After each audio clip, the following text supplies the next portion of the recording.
بسم اللہ الرحمن الرحیم۔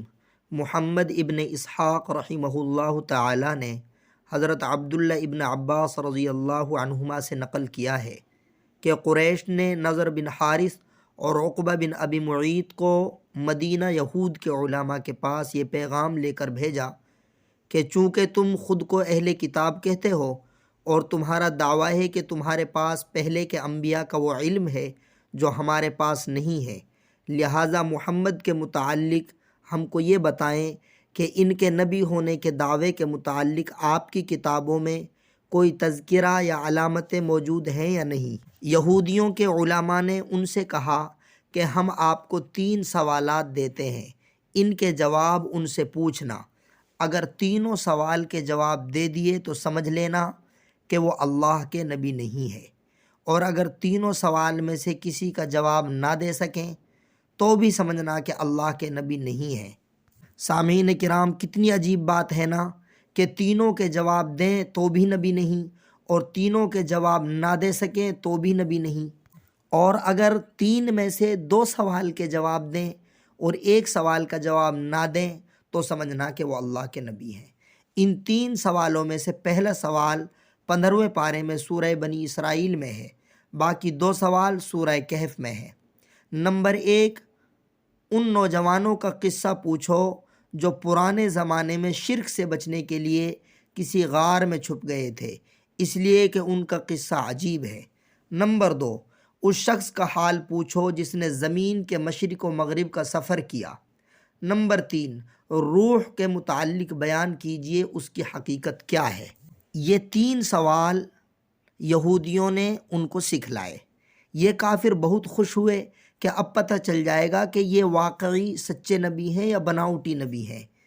خوشی خوشی مکہ واپس آئے اور حضرت نبی کریم صلی اللہ علیہ وسلم سے ایک دن پوچھنے کے لیے آئے کہ ان 3 سوالات کا ہم کو جواب دو۔ حضور صلی اللہ علیہ وسلم نے فرمایا، کل جواب دوں گا۔ آپ صلی اللہ علیہ وسلم انشاءاللہ کہنا بھول گئے۔ حضور صلی اللہ علیہ وسلم کو تینوں کے جوابات معلوم نہیں تھے، اور آپ کو یقین تھا کہ اللہ کے یہاں سے حضرت جبرائیل علیہ السلام آئیں گے اور مجھے تینوں سوال کے جواب سکھلا دیں گے تو میں ان کافروں کو بتا دوں گا۔ لیکن اس موقع پر حضور صلی اللہ علیہ وسلم انشاءاللہ کہنا بھول گئے۔ اب کل آ گئی لیکن حضرت جبرائیل علیہ السلام نہیں آئے۔ بعض روایات سے معلوم ہوتا ہے کہ حضرت جبرائیل علیہ السلام 15 دن تک نہیں آئے، اور دوسری بعض روایات سے معلوم ہوتا ہے کہ حضرت جبرائیل علیہ السلام 40 دن تک نہیں آئے۔ ادھر مکہ والے خوش ہو رہے ہیں کہ دیکھو اپنے آپ کو نبی کہہ رہے تھے اور ہمارے 3 سوال کے جواب نہیں دے رہے ہیں۔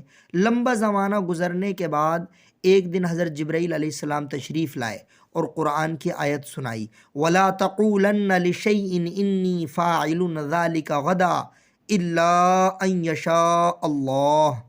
یہ سورہ کہف کی آیت ہے۔ ترجمہ، اور تم اے نبی کسی بھی کام کے بارے میں ایسا نہ کہا کرو کہ میں یہ کام آئندہ کل کر دوں گا، ہاں یوں کہو کہ اللہ تعالیٰ چاہے تو کر دوں گا۔ خلاصہ یہ کہ اے نبی، آئندہ جب آپ کسی کو کسی کام کا وعدہ کرو تو انشاءاللہ کہہ کر وعدہ کرنا۔ یہ حضور صلی اللہ علیہ وسلم کو تعلیم دی گئی، اور قیامت تک آنے والے ہم مسلمانوں کو بھی سبق مل گیا کہ کسی کام کا وعدہ کرو تو انشاءاللہ کہہ کر وعدہ کرو۔ اس میں اللہ کی مدد شامل حال ہوتی ہے۔ پھر تینوں سوال کے جواب سنائے۔